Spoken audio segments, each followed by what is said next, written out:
ஐயனார் துணை சீரியல்ல டுடே எபிசோடில் நம்ம நிலா இருந்துட்டு மனோகருக்காக டீ எடுத்துகிட்டு வந்து கொடுக்குறேங்க. அப்போ நடேசன் இருந்துட்டு கூட ஸ்நாக்ஸ் ஏதாவது கொடுக்கலாமில்ல, வெறும் டீயை கொடுத்தா என்ன அர்த்தமா அப்படின்னு சொல்லிட்டு கேட்டுக்கிட்டு இருக்காங்க. வீட்டில் இருக்கா இல்லை நான் போய் வாங்கிட்டு வரட்டுமா அப்படின்னு சொல்லிட்டு கேட்கவும், அதெல்லாம் ஒன்றும் தேவையில்லை அப்படின்ற மாதிரி சொல்லிடுறாங்க.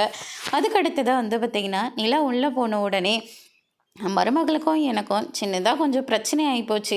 அதனால தான் மருமக என்கிட்ட சரியாக பேச மாட்டேங்குது அப்படின்ற மாதிரி சொல்லிடுறாங்க. அதுக்கு அடுத்ததாக வந்து பார்த்திங்கன்னா டீயை குடிச்சிட்டு சரின்னு சொல்லிட்டு வெளியே நின்றுட்டுருக்கிற போது என்ன பிரச்சனை உங்களுக்கும் நிலாவுக்கும் அப்படின்னு சொல்லிட்டு கேட்டுக்கிட்டு இருக்காங்க. வீட்டில் எந்த பொருளும் இல்லை, சோபா சீட் இல்லை, அதுக்கு அடுத்ததாக டிவி இல்லை, ஃப்ரிட்ஜ் இல்லை, வாஷிங் மிஷின் இல்லை, இப்படி எதுவுமே கிடையாதுல்ல. அதனால் மாதம் மாதம் அவங்க எல்லோரும் சம்பாதிக்கிற காசை கொஞ்சம் கொஞ்சமாக சேர்த்து வச்சு டிவி வாங்கலாம் சொல்லிட்டு கிளம்புனாங்க.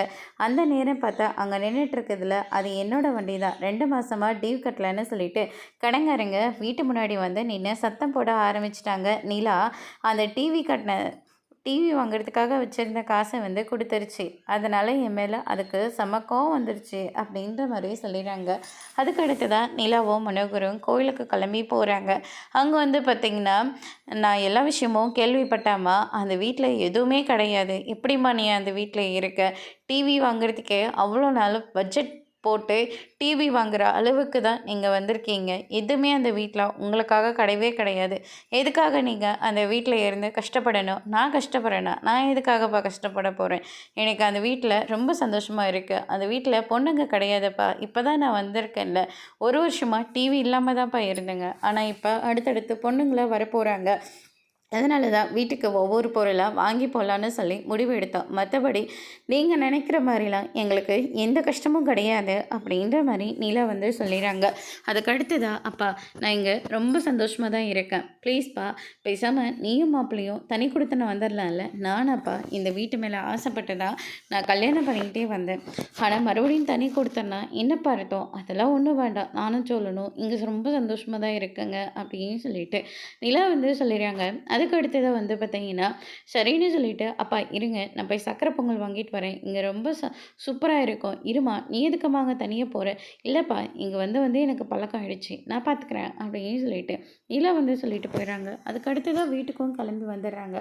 சோழன் ஒரு பக்கம் ரொம்பவே டென்ஷனாக இருந்தார், என்னடா மறுபடியும் நிலாவோட மனசை மாற்றி இங்கேருந்து கூட்டிகிட்டு போயிடுவாரா அப்படின்னு சொல்லிட்டு. ஆனால் கடைசியில் வந்து பார்த்திங்கன்னா அப்பா இருங்க நான் போய் சாப்பாடு எடுத்துகிட்டு வரேன், அதெல்லாம் ஒன்றும் வேண்டாமா இப்போ தானே நம்ம சாப்பிட்டு வந்தோம் அப்படின்ற மாதிரி சொல்லிடுங்க.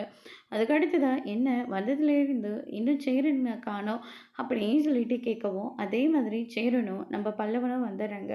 வந்த உடனே வாங்க சார் எப்போ வந்தீங்க, நிலவை பார்க்கறதுக்காக வந்தீங்களா, நான் காலையிலேயே வந்துட்டேன்ப்பா, இங்கே ஒரு கல்யாண வேலையாக வந்தேன், கல்யாணத்தை முடிச்சிட்டேன், சரி நிலாவை பார்த்துட்டு போகலான்னு தான் நாங்கள் வந்தேன் அப்படின்ற மாதிரியே சொல்லிடுறாங்க. சரி வாங்க சமைச்சு தரேன் சாப்பிட வைங்க அப்படின்ற மாதிரியே சொல்லிடுறாங்க. நீ இப்போ தானேப்பா வந்த, அதெல்லாம் ஒன்றும் பிரச்சனை இல்லை, காலையில் கல்யாணத்தில் சாப்பிட்டதே வயிறு ஃபுல்லாக இருக்குது, அதனால் எதுவும் வேண்டாம், ஒரு காஃபி மட்டும் வேணால் தாங்களேன் அப்படின்ற மாதிரி கேட்குறாரு. சரின்னு சொல்லிட்டு அவருக்கு காஃபியும் எடுத்துகிட்டு வந்து கொடுக்குறாங்க.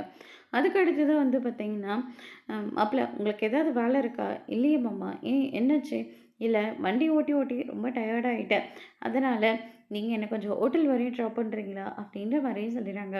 சரிங்க வாங்க போகலாம் அப்படின்னு சொல்லிட்டு நம்ம சோழன் வந்து கூட கிளம்பி போகிறாங்க. அதுக்கடுத்து தான் நிலா இருந்துட்டு பல்லவன்கிட்டேயும் அவங்களுடைய சேரன்கிட்டையும் போயிட்டு நீங்கள் சந்தாவை பார்க்க போனீங்களா, அங்கே என்னாச்சு ஏதாச்சுன்னு சொல்லிட்டு கேட்டுக்கிட்டு இருக்காங்க. சேரன் வந்து எதுவுமே சொல்லாமல் சந்தாவை பார்த்துங்க பேசுனங்க கிளம்பி வந்துட்டுங்கப்பா, மற்றபடி வேறு ஒன்றும் இல்லை அப்படின்ற மாதிரி சொல்லிடுறாரு. அவ்வளோதானா அப்படின்னு சொல்லிட்டு கேட்கவும், அவ்வளோதான்ப்பா அப்படின்ற மாதிரி சொல்லிடுறாங்க. அண்ணனோட முகமே சரியில்லையே பல்லவா, அங்கே அவ்வளோதானா அப்படின்னு சொல்லிட்டு கேட்கவும், நீங்கள் 2 பேரும் கொஞ்சம் வெளியே வாங்க அப்படின்ற மாதிரியும் சொல்லிடுறாங்க.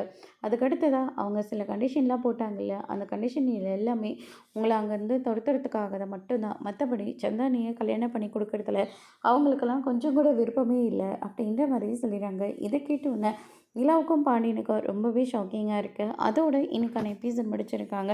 இனி ஐயனார் துணை சீரியலில் அடுத்தடுத்து என்னெல்லாம் நடக்க போகுதுன்றதை வெயிட் பண்ணி பார்க்கலாம். தேங்க்யூ.